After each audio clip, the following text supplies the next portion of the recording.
Well, welcome back, everybody, to the fourth class.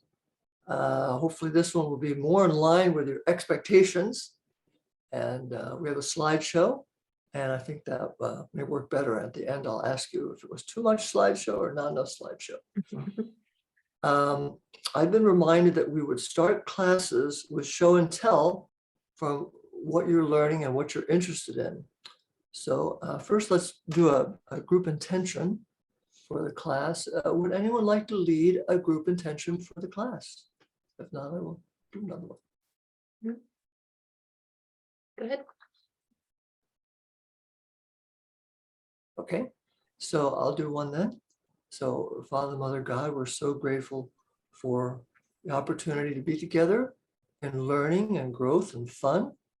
And we ask for the presence of the highest God and the greatest loving to fill, surround, protect, and guide us, and to go ahead of us into the future so that we can see the usefulness of this information and how it can lift ourselves and others.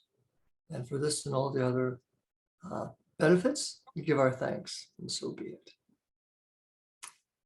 Okay, I said last week that I would circulate notes from last week, but I didn't do that.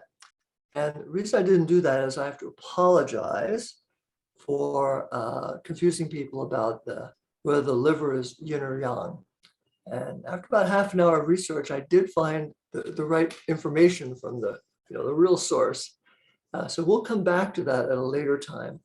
But for the moment, I'm not going to circulate those notes until we have more clarity on that. And I'll circulate a better set of notes. I'm not withholding anything. I just want to make sure I'm not generating more confusion.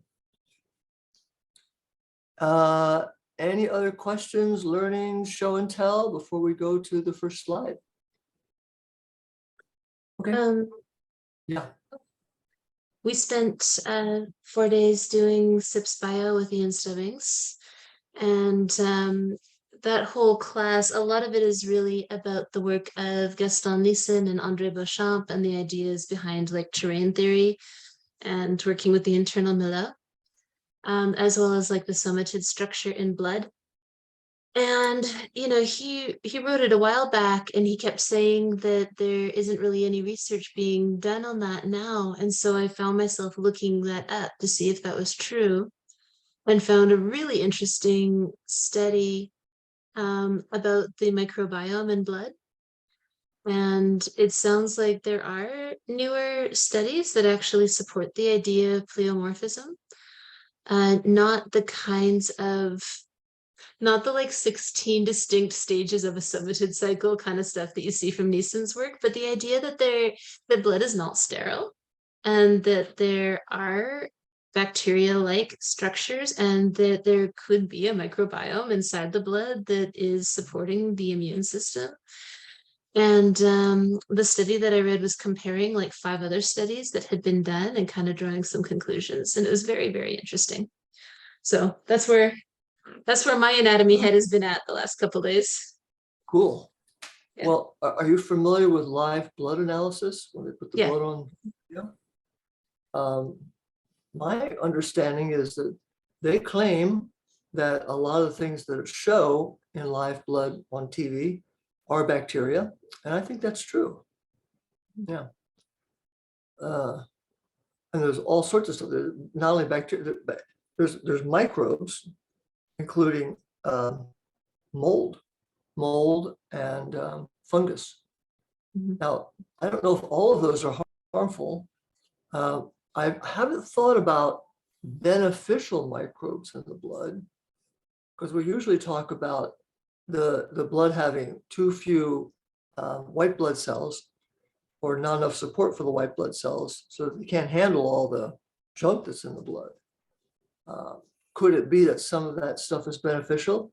I think that's yet to be proven, but it's an interesting idea. Yeah. Interesting stuff. The people doing that, the 2 brothers who are the Bigelsons, they're very interesting, and I think their hearts are definitely in the right place.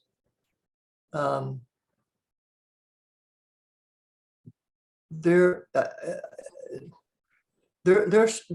groping towards a bigger picture of immunity and a bigger picture of healthcare. And I think that can only be good eventually. Yeah. But they're a little bit isolated, I think. Yeah, fun stuff. Okay, so I made a slideshow and we're gonna get this going. And see if I can get it Nobody shared. else has anatomy show and tell. Yeah, other show and tells, I'm open to it. Okay, My favorite things about that class that I did not know before were things about like pH balance and what that actually means on a chemical level, not just that it should be balanced or that different parts of the body have different natural states, but like what does that actually mean and what does it do?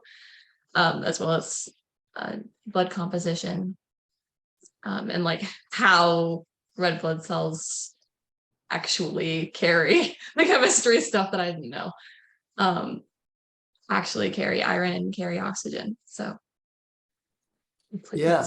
And how platelets are made. I wish I remember that I have to memorize the name of the bigger cell. Right. Yeah, I learned that platelets are made from a larger cell made in the bones that basically explodes into tiny fragments, which then become the platelets. And that's why they're all jagged and they stick. Yeah, if you want to see what I think is the latest research in that area, I would look up the root cause protocol, all one word, no hyphens. That's Morley Robbins. And he has gone deeper into how the mitochondria create ATP, create energy, which I would call etheric energy, than even that book, that recent book that Merkel likes, the one on the one with Warburg and other two people. I just sold my copy. Yeah. And there's a lot of free stuff on his site and lots of free videos and audios. And he sorts out a lot of the issue of iron and copper and how copper controls iron and why the medicine Buddha is blue. Medicine Buddha is blue probably because of copper. And that goes back to ceruloplasm, which is pretty technical, but interesting. It helped me. It helped me understand. I found out that I had too much iron, and so I had to back off from my liver supplements.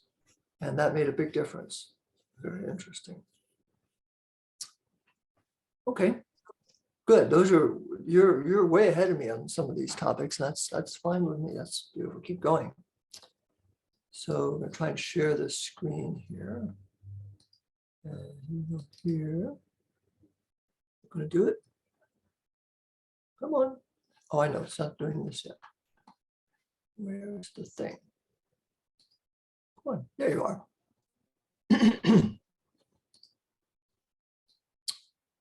All right. So, now this is going to be somewhat too easy for the two of you, but it might make it more lively. Would either of you like to explain why we need to digest our food briefly? Why do we do this?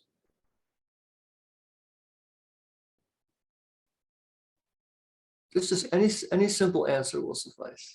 To metabolize the nutrients out of it. Well, yes, of course. That's a really good answer. That's a really good answer.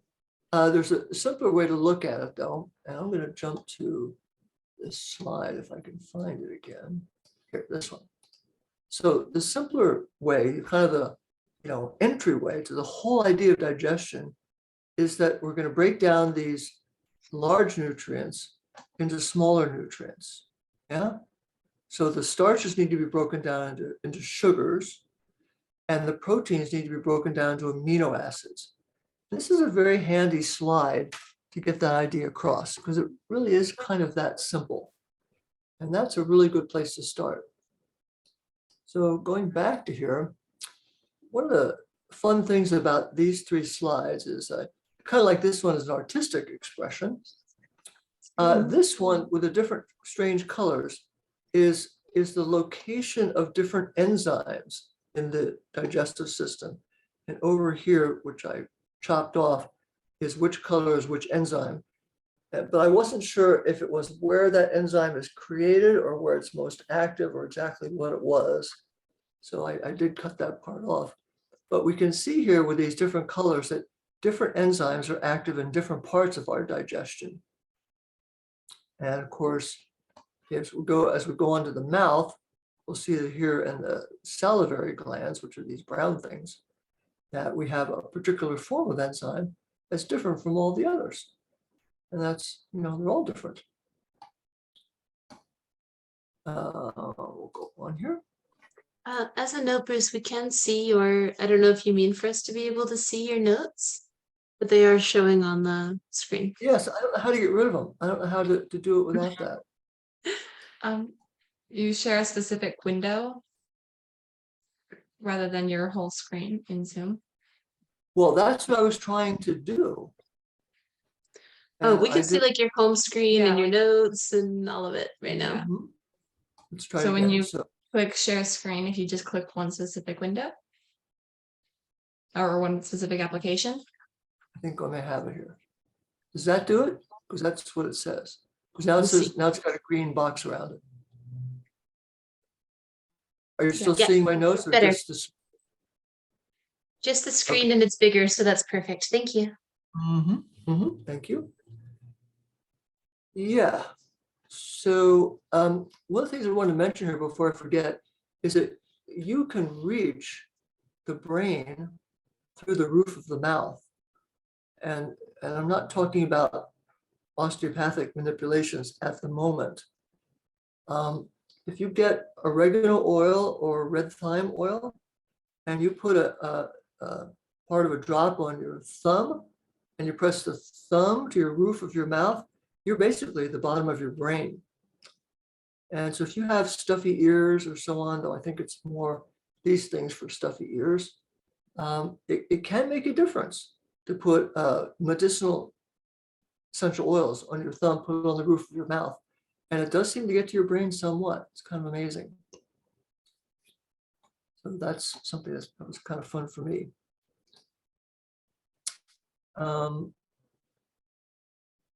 We have a couple of slides here of teeth. And that's kind of all the teeth, different categories of teeth. But I don't think there's many questions we have about that. And then here's more of an anatomy of a tooth. And these are wavy lines that look like DNAs. The red ones are the blood supply, and the other ones, at least one of the other ones, is the nerve supply. Because this, of course, is where the root canals go. When they do a root canal, they take out this part. But I hope that nobody is contemplating a root canal or recommending root canals, because the research on them is pretty bad, we could talk more about tooth replacements, but it's somewhat problematic. I guess the short version is the dentist would like to sell us screw-in teeth. They're titanium. But what they have to do is they have to take an x-ray of your jaw and make sure you have enough jaw matter, enough bone matter that you can to screw into, and that it won't go away later. So it's pretty fierce stuff there. And I tend to think that the people who can benefit from screw-in teeth with going into putting screws in the jawbone are the people whose lymph pH is balanced, so that they don't deal with so much inflammation when the new tooth is put in.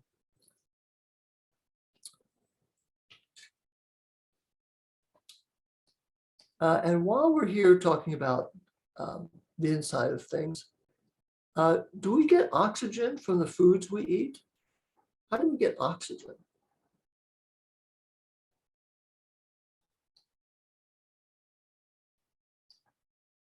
Do we get oxygen from the foods we eat? Yes or no? I think we would say most of our oxygen comes through breath. Yeah, we don't get our oxygen from foods. It's one of the things that we don't get from foods. We and Alexis is right that we get it from our breath, but I would say we get it more from our circulation. So we have a digestive system that from which we extract nutrients and make them tiny enough that they can get into the bloodstream in a safe way. But then the circulation is what brings the oxygen. Two systems: circulation system, digestive system.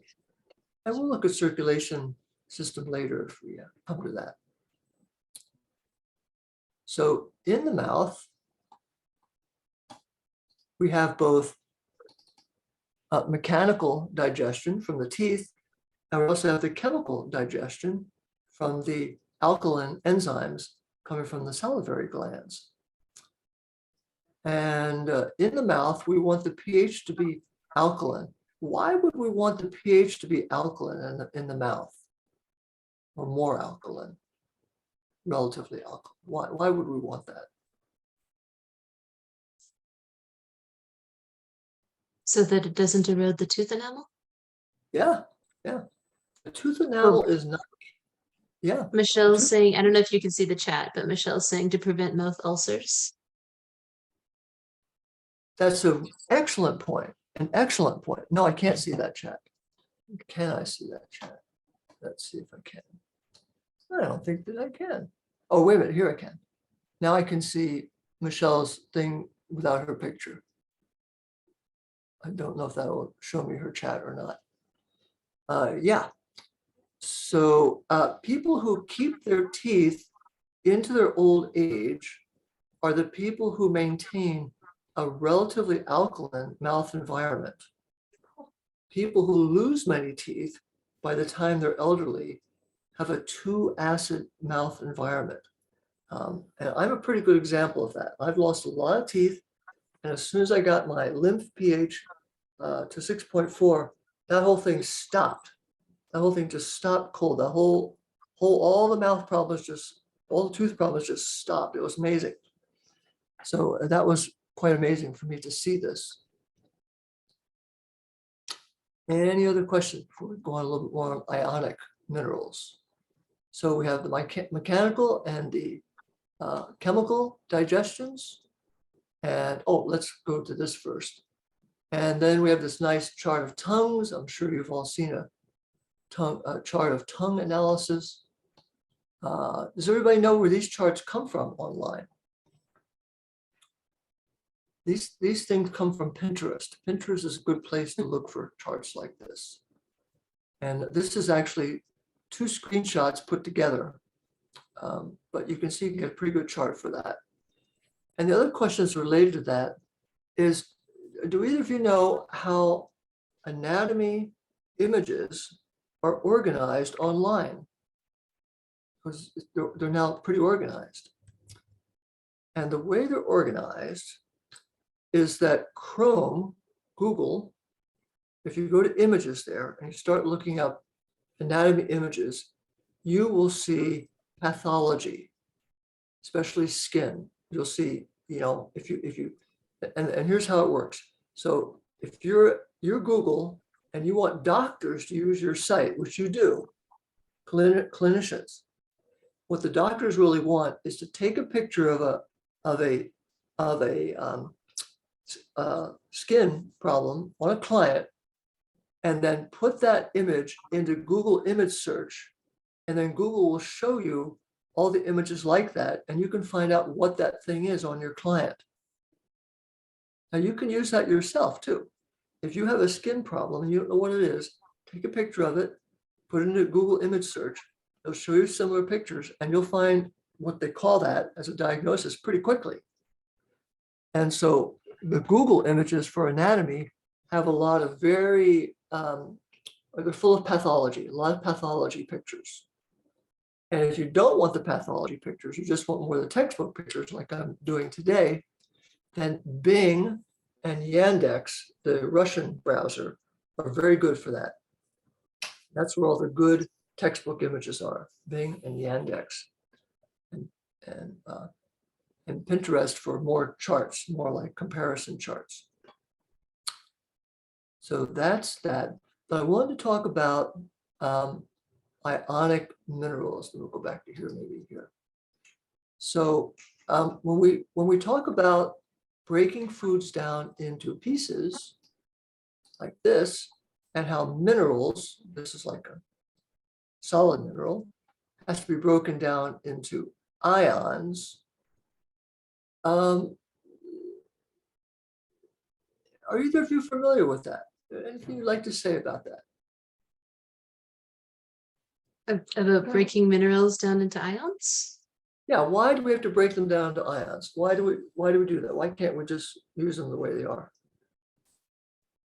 Ions are charged, yeah. And so the small charged bits of minerals are able to get across cellular membranes in a different way. That's right. That's right. They have to, when we're going to talk quite a bit about the villi. And so the villi are those little fingers, and they, if they accept anything, it goes right into the bloodstream. And so they have the job of determining what's safe to take right into the bloodstream or not. If it's not safe, they just let it pass by. If it is safe, they take it in, it goes right in. And what's safe for them, for minerals, is minerals in ionic form, which is basically liquid form. I think liquid is a much better word than ionic for most purposes, because I don't think the charge is all that relevant. The charge is more about building up cells, I think, and forming compounds.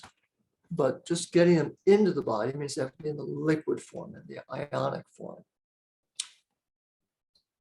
And then while we're talking about it, we might as well talk a little bit about colloidal minerals. What's the difference between colloidal minerals and ionic minerals? Either of you know that? Colloidal means liquid.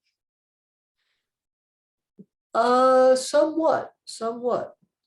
I'm not sure if people are still gung-ho on colloidal minerals, but we sure were for a while. And maybe from 2000 to 2010, it was a very big deal.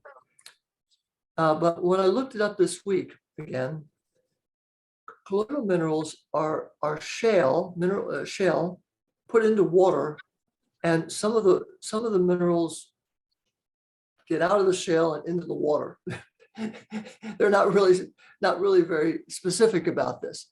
So it means that some colloidal minerals may be particulate matter. This would be stuff that settles at the bottom of the jar. And some of it would be dissolved, which would be ionic. So that's why I think people have moved away from colloidal minerals, because I think the manufacture of them isn't all that reliable, especially compared to ionic minerals, which are extremely reliable in terms of, yes, they're in the ionic form, the liquid form. And it's worth knowing, if it's news to you, that 99% or more of the ionic minerals that are sold are primarily magnesium chloride. And how did we do this? It was me or my friend Sonia who wrote to Trace Minerals International and said, what's in your trace minerals? What's in your trace mineral bottles? They said, it's all magnesium chloride. And so some of that stuff really is just, magnesium chloride, which you can buy. I used to buy it 10 pounds at a time. It's very cheap. They put magnesium chloride on the roads for in winter for snow and ice, but not USP magnesium chloride. That's industrial grade, but it's very cheap. And so you don't want to be paying for ionic minerals that are just water, magnesium chloride plus water. The ones that are most interesting are the way TMI used to do it, is they go to the places like the Dead Sea and they dehydrate the Dead Sea water even more until it had all the minerals that were in the sea, not just the magnesium chloride. Now, the big bulk of it would be magnesium chloride, but there will be other trace minerals as well. And I think that time has proven that those are the most effective liquid minerals, especially over colloidal minerals. Any questions on ionic minerals and colloidal minerals? So we're going to move on to the tongue here. I want to talk about this first, actually. So here's a nice picture of a cell. And digestion happens outside of the cells and inside the cells. And you can see here on the left that there's food particles, well, maybe in ionic form, or whatever form they are in. And then they're kind of sucked into the cell, kind of like an amoeba-like function. And then in here, they're moving. And here there are enzymes added to digest them. And then here is everything digested, and then the wastes are released. So we have digestion going on both at the macro level and also at the intracellular level, the inside the cell level. Any questions on that? And there's a third person. Hi, third person. What's your name? Hi, can you hear me? I can hear you now. Hi, my name is Melissa. Hi, Melissa. Do you have any show and tell anatomy, physiology topics that you're studying currently or interested in? No, I've never studied that before, but I'm very curious about digestion. Sorry, I came late. I just got home. Glad you're here. So we're Thank moving on to the tongue here. There'll be a recording of this. You can watch the whole thing. Thank you. Mm-hmm. So what this picture is really good at, especially this one here, is a topic that I'm interested in how the tongue and the esophagus is not actually, but is like a spine on the front of the body. And if we think of the enteric nervous system, of which the stomach is definitely a part of, and the other organs here is having a lot of nerve tissue, that this is analogous to a spine on the front of the body. And in that analogy, the tongue would be the brain of the gut brain. And so this raises the interesting topic to me, in terms of my show and tell, is that liking and disliking at the level of taste is how our enteric nervous system does a lot of its thinking. I like it, I don't like it. And we expect children to do that. You know, we expect children to say, I like it, I don't like it. And that's okay. But after puberty, we prefer them to move from a less rudimentary thinking to more sophisticated thinking, where they make evaluations, more conscious and deliberate and rational evaluations. But that's all to say about that at the moment. This picture is also good at showing some of the muscles inside the stomach. And one of the questions I had was, if the muscle is I have an even better picture of this. If the stomach is moving around, see how the stomach is changing its shape in these pictures? It's really changing its shape a lot. And my question is, well, how come we don't feel that if the muscles are so active? And I think part of the, and I didn't find a good question. I didn't find a good answer online. But one of the answers is that the stomach is activated by chemicals, not so much by touch. So if it was activated by touch, then we would feel everything in our stomach, and be able to feel the shape of it in our stomach. And it might be very distracting to have that much information. But since the stomach, I think, has fewer nerves and is activated by chemical reactions, a lot of activity can go on in the stomach, and a lot of the squishing can go on without us knowing that's happening, and distracting us from whatever more important things that we're doing, or things we think are important. Any more questions? Or let's see, what else do we want to say about the stomach? We have more stomach pictures. We have another stomach picture. Here's another good technical picture of the stomach, and some more cellular stuff here, some more cross-section stuff. Now, what this picture shows well is the pyloric sphincter here and the start of the duodenum. And what I want to know is, does anybody, any of the three of you, know the name of the sphincter that's in our eyes? You mean the ciliary? You're close. You're close. We have a sphincter muscle in our eyes called the iris. So the iris in our eyes is a form of sphincter muscle. That's kind of a connection to make there. Again, I believe that the hydrochloric acid that is secreted by the stomach is made by the liver, but of course it becomes active in the stomach. Any other questions about tongue or esophagus or stomach?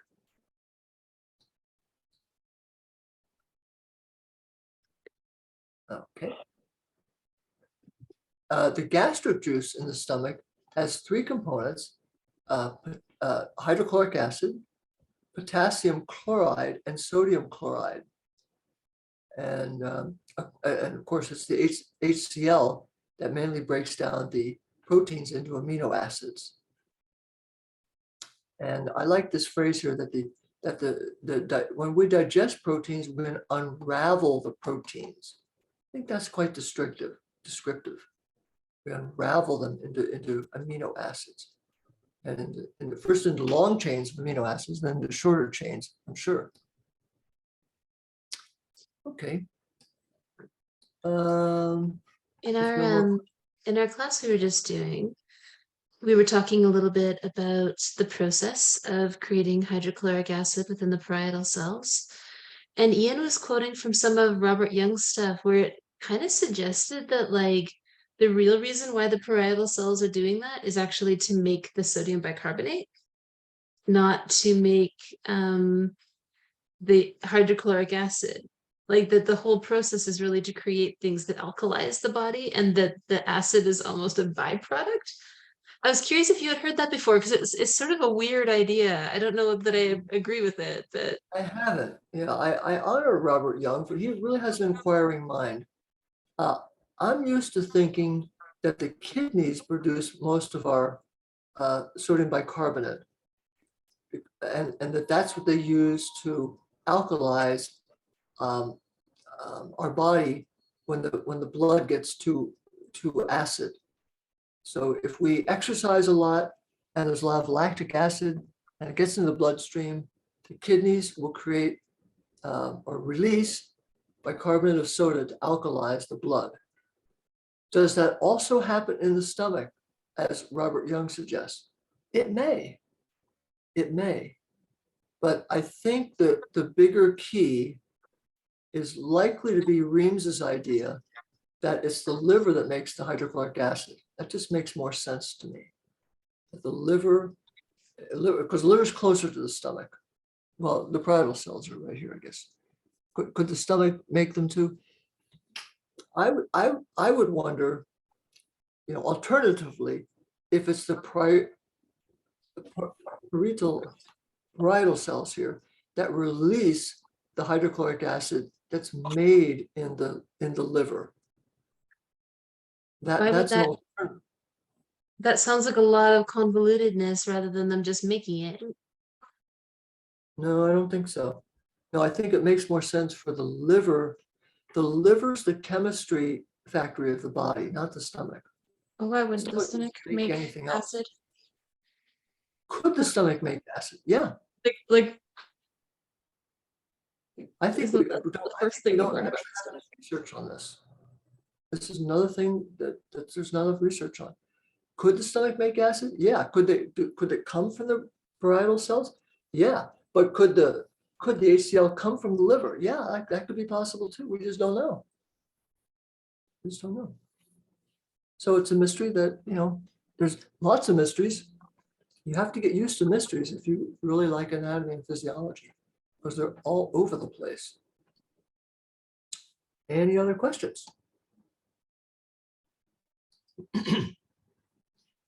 So here I want to point out again that the pancreas looks like a tongue, is the size and shape of a dog's tongue, and that's a very good image if you're trying to find the pancreas in a plant, that it looks like a dog's tongue and it kind of functions like that too. It's tasting, it's tasting, it's tasting. And it's psychologically, it's looking for the sweetness of life. It's responding to the sweetness of life. And I don't want to make too big a deal about that at this time. And the duodenum is where most people get their ulcers, because the stomach, this right here is where the stomach would connect. No, I don't know about that. Not sure exactly where the stomach is. The stomach empties into the duodenum, and that's where the bile empties, the gallbladder empties the bile to emulsify the fats. And of course, the most famous external emulsifier is lecithin. And for a while, a lot of people were taking lecithin, and it's an emulsifier. You find it in candy bars and all sorts of stuff. But we've talked about the pancreas and stomach and spleen before, so I'm not going to go too much more into that. Any other questions on pancreas, duodenum, gallbladder? Because we've talked about them before. Okay. So what's next? I think we're on to the small intestine. Yeah. Okay. So here we have it, of course. And this blow up here is of the last portion of the small intestine. Mm. I'm not sure exactly how it, but I always thought that this part would go into there. Here's the appendix. Here's the ascending colon. So the small intestine goes into the bottom of the ascending colon. And according to this, it's and this is I'm learning here too. It's this part of the intestine that it precedes the large intestine. So one of them does, and according to them, everybody says, so several places say this, so it must be pretty accurate. I'm pretty of sure course the you can still- ileum connects, and that's how we have the ileocecal valve, right? It's the last section of the small intestine, but the first section of the ascending colon. Yeah, that makes more sense to me too. All the 3 or 4 places I looked up say that it's this part of the small intestine that goes into the these in the large intestine, but it can't be right, can it? Because this is the ileocecal valve. Yeah. So I must have read it wrong or something. What's interesting here is the surface area of the small intestine, so we can absorb all the nutrients from the liquids there, but also the shape of the small intestine, both of these together. So does the appearance of the small intestine remind you of the appearance of any other organ in the body? The brain. Yeah, the brain. You might even be able to see it on this little picture here that was off to the left. So here's a picture that they made to sell. I'm not so sure this is exactly how those things go, but that's how they drew them. So they're somewhat similar, and that's the only point. They're similar. That's all we want to say. But what we want to get to here, and this picture is better for that, is that as things are going through the small intestine, this is a outpicturing of what in computers we call linear sequential thinking and serial processing. Serial process, one by one by one, cause, effect, cause, effect, cause, effect, cause, effect. And that's the only kind of thinking the brain is the other end of our body, the small intestine, can do. This brain over here is not restricted to that. This, this, this kind of thinking is more hologram-like. And I want to show you a picture of that. So here's a picture of a phone system. And a phone system is an excellent reference point for a hologram. So this might be the phone company here, but here's Hannah talking to Alexis, talking to Maya Soul, talking to Bruce, and so on, all outside of the phone system per se, but on a network. And any other node, one node can connect to any other node just by a phone call. And that's the kind of thinking that happens here. It's also the kind of thinking that made it possible for me to make this slideshow. I had to add slides, delete slides, rearrange slides, not linear sequential. It's past, present, future, all at once, in whatever order I need it to be, given my goal. So that's a contrast between our gut brain and our head brain. This brain, the gut brain, thinks only in one by one by one by one by one, bit by bit by bit. This one, from the heart level up, can go past, present, future in any order according to need. And that's the big contrast between our two brains, our two lower brains, the cerebral nervous system and the enteric nervous system. Any questions on that?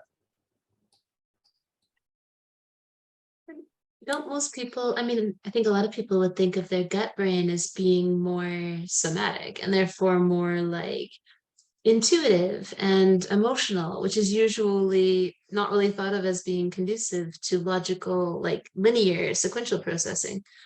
So I'm curious how you're balancing those two ideas. It's a great point. It's a great point. You and I, all four of us, are at the beginning of a major shift in psychology and neurology, a major shift. It's been going on since Touch for Health, but so few people have been paying attention that it really hasn't hit the mainstream yet. So several things are true at once, and this is really true in the more you get into neurology. Is the gut brain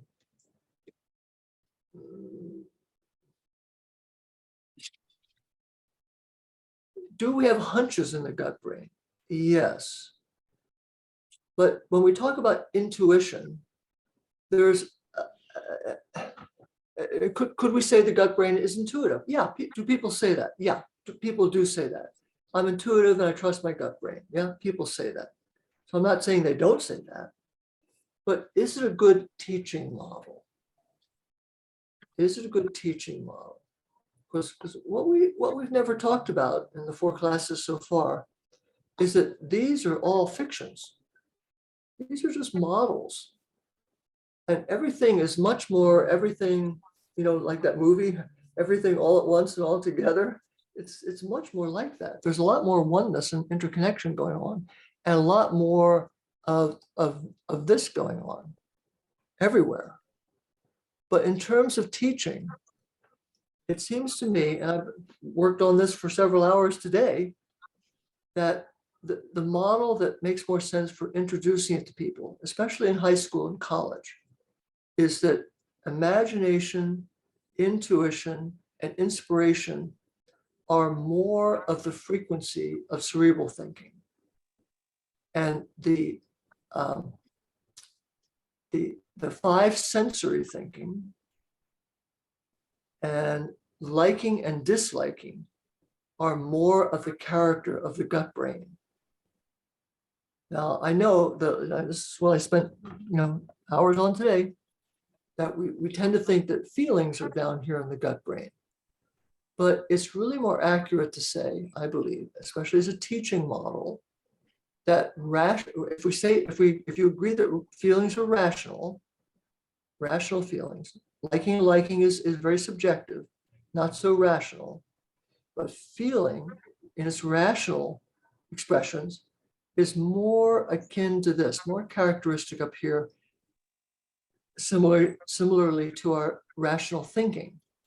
So our cerebral thinking can be rational feeling or rational thinking dominant. Our gut brain is more liking, disliking dominant and five sensory dominant. And that's a much clearer distinction between our gut brain and head brain, so you don't get tripped up later. And having dealt with this stuff for years and writing my second book on it, I'm sticking to my guns on that one. But I am open to comments and feedback. Any comments on that?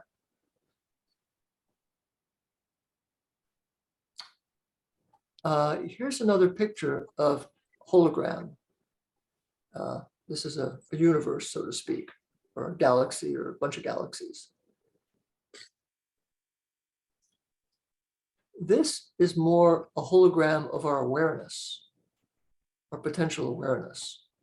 Do we have this cosmos in mind all the time, consciously? No, we don't. But do we have the potential to perceive these connections? Yes. And we have it more here. Down here, we might feel that connection, but up here, we would have a clear perception of this cosmos. And those are distinctions that are useful if you have to have a teaching model.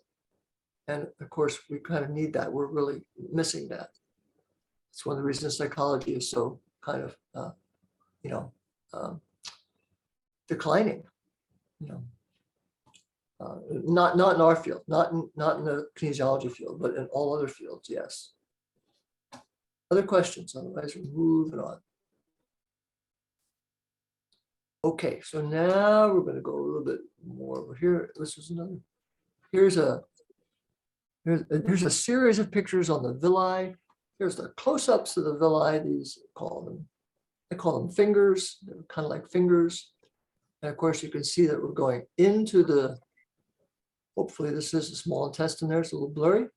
And you open up, small intestine, you open it up and you get these guys and you get closer on these and you see that they're fingers.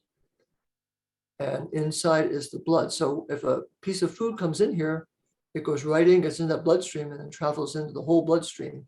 And we hope it's beneficial and safe because that's its job to do that. So let me make sure that I'm going on the right direction here.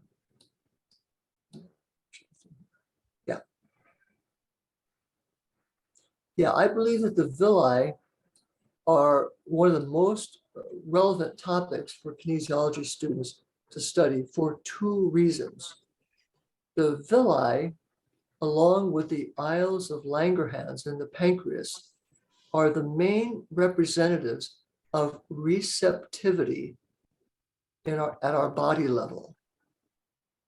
So receptivity has a psychological reality, and at the body level, it has a organ reality in our villi and those aisles of Langerhans in the pancreas. So if a person has weak willingness to receive, which is a real issue for some people, it's likely to be reflected in weak absorption and assimilation in the small intestine, in these villi. And of course, one of the reasons can be mechanical. It can just be too much mucus in there, clogging up the villi. But often there's a deeper issue as well.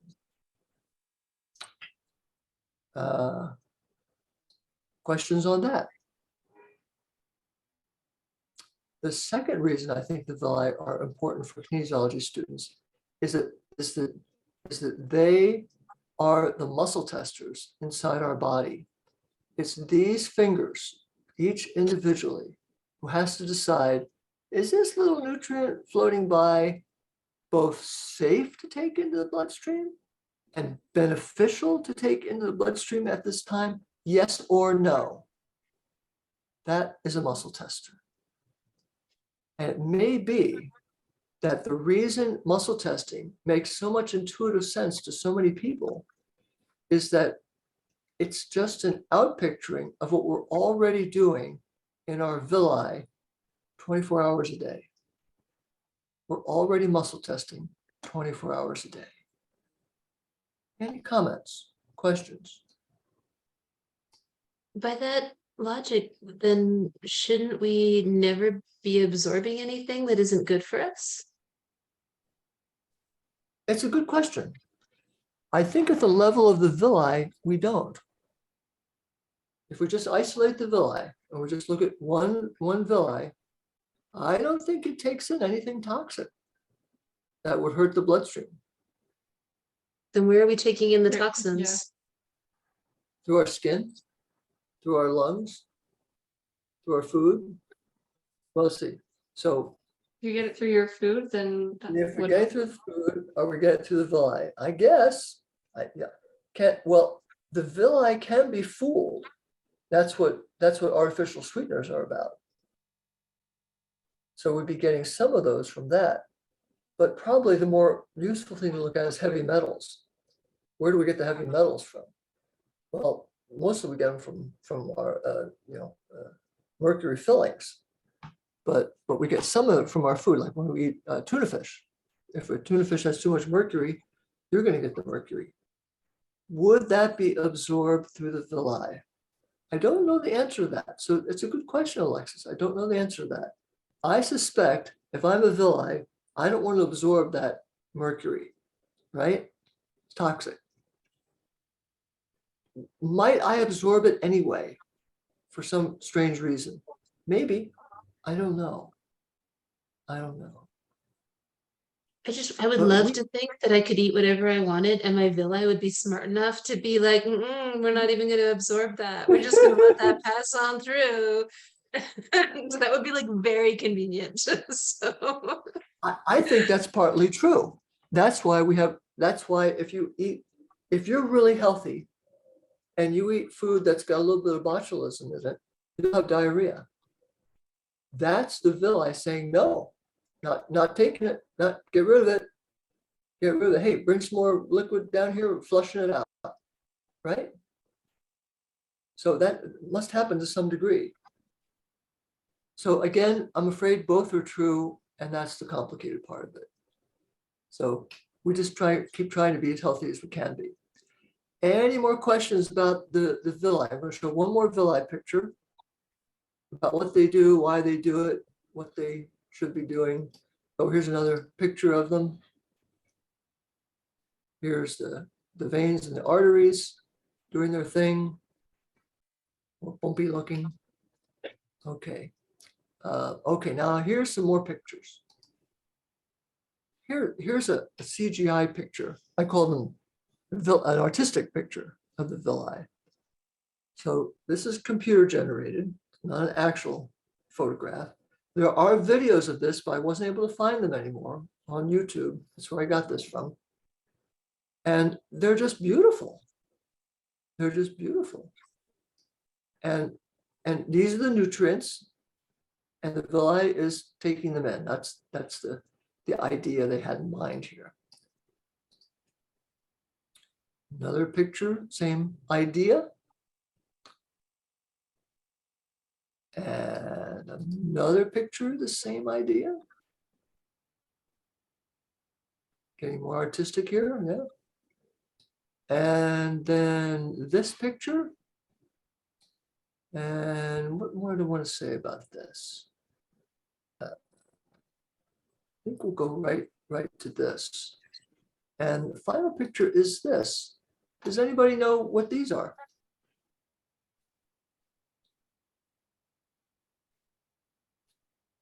Hey, hi, Lisa. Pretty sure they're anemones. Yeah, they're anemones. Here's a fish. So you might notice that there's some similarities here between this and this. And I actually learned this at a restaurant where there was an aquarium with sea anemones in it. I said, holy crow, those are villi. And And these photos kind of, make my case that that's relevant. Now, what else this picture shows that the other pictures don't show, and that may be true in our inside us, is do you notice how the tips of the villi are lit up, even in shadow here, they're lit up. See how they're all white at the top? So there's only two choices here, only two explanations. One is that this is bioluminescence, but the other is even more interesting. The other is that this is etheric energy. That this is what a lot of those very deep sea fish have, that glow, that if they're not bioluminescent, that they're actually just showing their life energy. Their vitality is so high that we're seeing the light from their etheric body. And these look pretty healthy. So I'm inclined to imagine that these are lit up because they're very happy and they're full of vitality. Any questions on the villi and what we're looking at and what they could be and how they muscle test? I Okay. just say hi, Lisa, while you're paused for a sec. Did you get the timing wrong tonight and came in as we're finishing?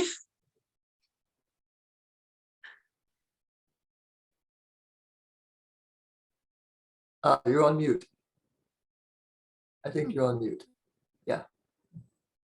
You can unmute yourself. No worries. Um, There you are. that's why this is at 8, and I just got home at 8:30. So I was thinking 9, but the book club's at 9, right? Yeah, That's so what I think we're just kind of wrapping up, but also we have been recording, so like you can watch it Okay. later. I'll make sure you get it. Okay, great, thanks. Okay, so I think we're done with the villi. And we'll go on a little bit here.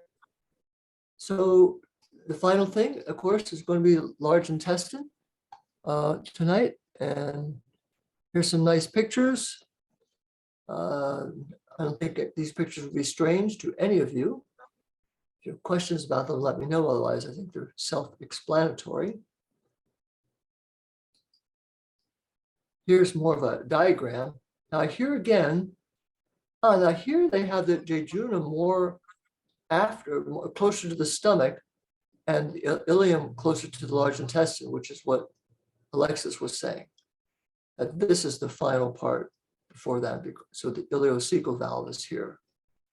And that makes more sense. But you've all seen this before. If you have questions, let me know.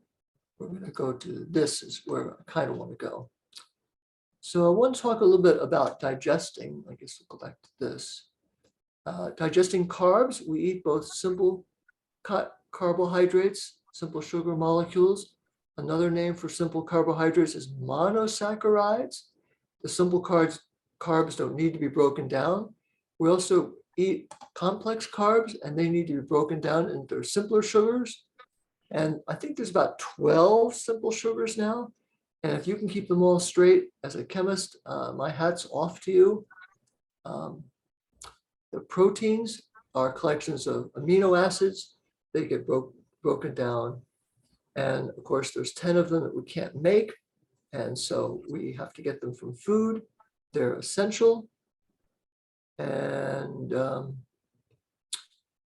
the amino acids, of course, are used to make new cells. And now when proteins break down, we use the amino acids, and the excess protein is turned into urea, which is something that liver does so that the excess proteins don't pollute and poison the body. And so urea is kind of a neutralized form of leftover proteins. And that leads into this interesting topic here. I want to get to the oils. We're going to get to oils, how the foods digest the fat. Two more topics. I guess we have to go here for the oils. That makes sense. Where's our oils? Got a whole thing on the oils.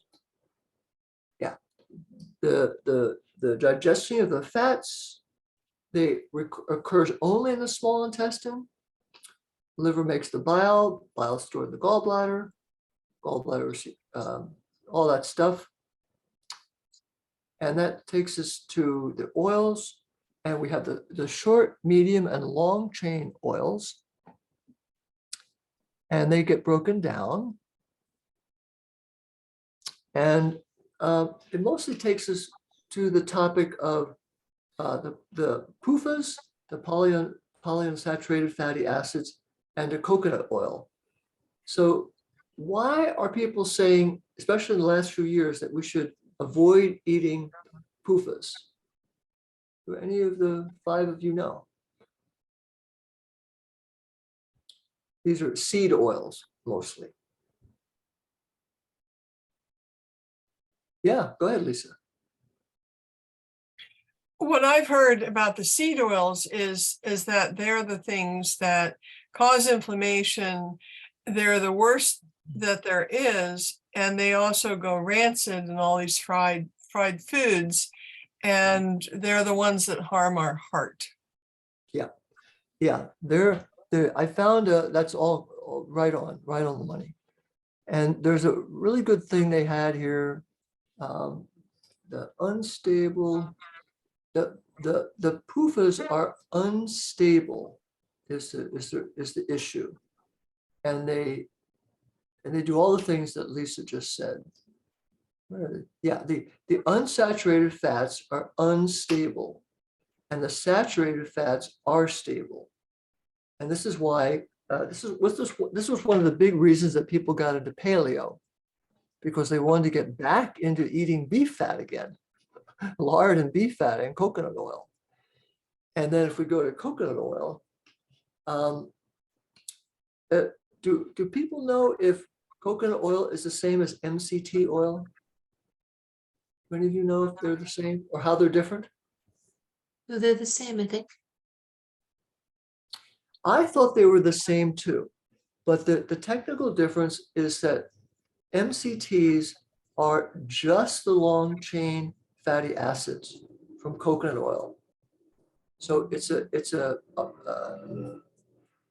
part of coconut oil that's the long chain fatty acids, which turns out to be a liquid. So the coconut oil that hardens when it's cool has about 60% long chain, but the MCT oil is more like 90% long chain. So if you need long chain for losing weight or whatever it is you're doing, then that's why you might use that over the cheaper and easier to get regular coconut oil. Doesn't MCT stand for medium chain triglyceride? Yeah. It Oh, that's what does. Michelle just put in the thing too. Yes. Yeah, it does. And Okay. coconut oil has those, but not as much. So the reason I avoid MCT oil is that it's more processed, because they must do that chemically. And I don't need the medium chain so desperately that I'm interested in the residues, from the chemical residues from the processing, because I don't think they can do that mechanically. You have to do it chemically. So we're about done here. We're about done. I think that's it. Is there anything else to say? Yeah. I think we're pretty much done. Lisa, did you have any show and tell that you wanted to share? Topics that you're studying that you want to share with us? Well, I've been very interested in what you said about the triple warmer and the pericardium meridians. And I've been starting to do that with a lot of my clients. And I've also been reading those books that you recommended on the thyroid. And so the thyroid's an important topic to me, and mental health. But so I don't, I hadn't really thought through anything for tonight, but that's where I'm at. Well, I celebrate that. That's wonderful. yeah, feel free to ask any questions or anything that you're excited about. Feel free to bring it next week and share, your learnings and I do have one quick question though. I haven't read all the books. I have the 3 of them, but it seemed like one of them was promoting, or maybe I'm thinking of something else, was promoting the T3 and the T4. And it seems to me from what I've read, and not everything, that doesn't make any sense. And that if you're going to take something, it should be desiccated thyroid and maybe some other supplements. But also, I think part of it's an iodine deficiency. So, you don't have Yep. to talk about this tonight. I'm just throwing Yep. that. Oh, I agree. I agree. Yep. Yeah, I'm low on iodine. I'm just opened another bottle today, starting to take it again. Yeah, that is interesting. Yeah, we'll definitely do the thyroid, but we're going to do the nervous system next, it looks like. Well, I think we want to end because it's an hour, and I think that's just not good to go beyond an hour. Oh, but I did want to ask, was what I did tonight too much textbook or not enough textbook? You want to go, should we go deeper into textbook pictures, or was this good enough?